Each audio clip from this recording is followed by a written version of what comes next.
আমরা প্রায় অনেকেই কম বেশি টিকটক ইউজ করি। তো টিকটক ব্যবহার করতে গিয়ে আমাদের রিসেন্টলি একটু প্রবলেম হচ্ছে, টিকটক অ্যাকাউন্ট ওয়ার্নিং এই ধরনের লেখা আসতেছে। আর এই লেখাটা আপনারা কীভাবে রিমুভ করবেন মূলত আমি একটি গত ভিডিওতে দেখিয়েছিলাম, এবং এই ভিডিওতে আমি শর্ট করে কিছু আপনাদেরকে টেকনিক বা কৌশল দেখিয়ে দেবো। সেই কৌশলের মাধ্যমে খুব সহজেই আপনারা অ্যাকাউন্ট ওয়ার্নিং এই লেখাটি দূর করে ফেলতে পারবেন। তো চলুন কথা না বলে শুরু করা যাক আজকের ভিডিও। আর আপনি যদি আমাদের চ্যানেলে নতুন হয়ে থাকেন তাহলে অবশ্যই কিন্তু চ্যানেলটিকে সাবস্ক্রাইব করবেন। ধন্যবাদ।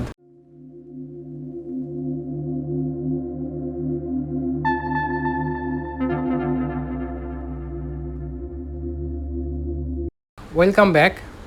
তো আপনারা ভিডিওটি সম্পূর্ণ ভালোভাবে লক্ষ্য করবেন, এবং আমি ডিসপ্লেতে এখন যে কাজগুলো করব আপনারা ঠিক সেম প্রক্রিয়াতে সেই কাজগুলোই করবেন। আশা করি খুব সহজে আপনাদের এই যে টিকটকের যে অ্যাকাউন্টের প্রবলেম, সেই অ্যাকাউন্টের প্রবলেমটি দ্রুত ঠিক হয়ে যাবে। তো আপনারা প্রথমে আপনাদের টিকটক অ্যাকাউন্টে প্রবেশ করবেন। অ্যাকাউন্ট প্রবেশ করার পর আপনার মি নামে, অর্থাৎ আপনার যে অ্যাকাউন্টটি সেইখানে ক্লিক করবেন, অর্থাৎ আপনার কোনার দিকে ডানে ক্লিক করার পরে আপনারা সেটিংসে যাবেন। সেটিংসে যাওয়ার পরে এখানে রিপোর্ট এ প্রবলেম যে অপশনটি আছে সেইখানে একটা ক্লিক করে দেবেন।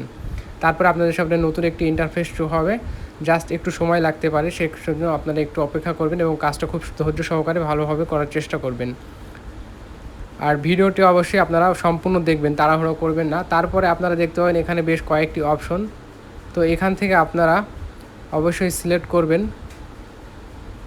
অ্যাকাউন্ট প্রোফাইল নামে যে অপশনটি আছে সেইখানে ক্লিক করে দেবেন একটি। তারপরে এখানে নিচের দিকে চলে আসবেন, আপনারা স্ক্রল ডাউন করলে দেখতে পাবেন বেশ কয়েকটি অপশন। তো এখান থেকে প্রোফাইল পেজ, তারপরে এখানে আদার্স নামে যে অপশনটি দেখতে পাবেন সেইখানে ক্লিক করবেন একবারে নিচে।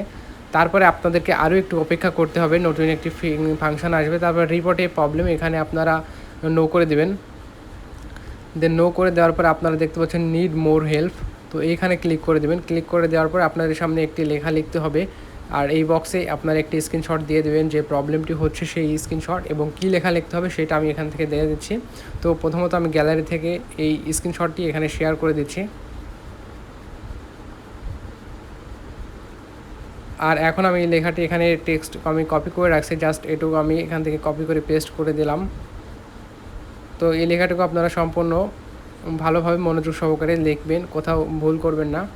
তো এই লেখাটুকু আপনারা প্রয়োজনীয় স্ক্রিনশট বা লিখে নিতে পারেন। তো এখানে জাস্ট এনে পেস্ট করে দিবেন। পেস্ট করে দেওয়ার পরে এখানে দেখতে পাচ্ছেন আপনার একদম নিচের দিকে লাল যে অপশন রিপোর্ট, তারপরে এখানে আপনারা রিপোর্ট করে দিবেন। রিপোর্ট করে দেওয়ার 72 ঘন্টা অথবা 24 ঘন্টা, এমনকি সময় অনেকটা বেশিও লাগতে পারে, অনেক সময় 1 সপ্তাহ টাইম লাগতে পারে। সেক্ষেত্রে আপনারা একটু ধৈর্য ধরে অপেক্ষা করবেন, তাহলে দেখতে পাবেন আপনাদের যে টিকটকের যে প্রবলেমটা হচ্ছে সেই প্রবলেমটা খুব দ্রুত সলভ হয়ে গিয়েছে। তো এই ছিল মোটামুটি আজকের টিউটোরিয়াল। যদি ভিডিওটি কোথাও বুঝতে অসুবিধা হয় অবশ্যই আমাকে কমেন্ট করে জানাবেন, আমি আপনাদেরকে উত্তর দেওয়ার চেষ্টা করব। আর ভিডিওটি ভালো লাগলে অবশ্যই একটি লাইক দিবেন এবং আপনাদের বন্ধুদের মাঝে শেয়ার করবেন। আর হ্যাঁ, এখন যদি আপনি আমাদের চ্যানেলটি সাবস্ক্রাইব করে না থাকেন তাহলে অবশ্যই চ্যানেলটিকে সাবস্ক্রাইব করবেন। ধন্যবাদ সবাইকে।